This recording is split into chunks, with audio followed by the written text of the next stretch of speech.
And if I was just cutting it from the top, as you get down past the halfway point, there's a good chance that it's going to rip off, and it'll rip a wound right down the bark. So the way to prevent that is to get back close to where the union is, so that when you've finished this cut, you'll have a light enough piece that you can make that kind of cut.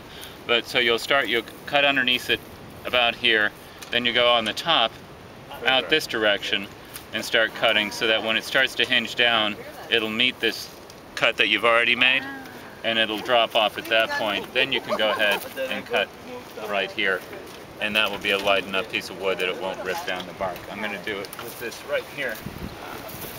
Oh yeah. So this one is actually light enough that it probably wouldn't be a problem, but it's a good opportunity to demo this. So you cut no more than a third, because again, if you're doing a heavy branch, it's going to relax down on your saw, and I've seen it happen a million times. It gets pinched in there and you can't get the saw back out.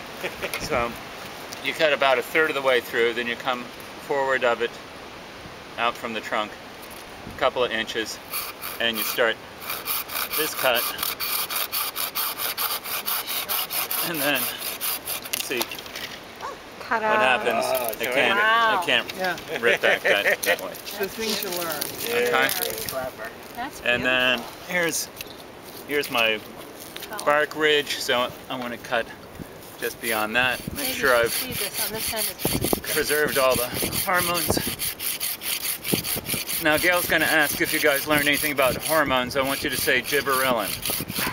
Can we all say it together? Gibberellin. All right. And then so she said, did Walter explain to you about apical dominance and hormones and stage that Gail? Gibberellin. And they'll be like, oh, okay, great, that's great. Okay. Yay! Well done. It was already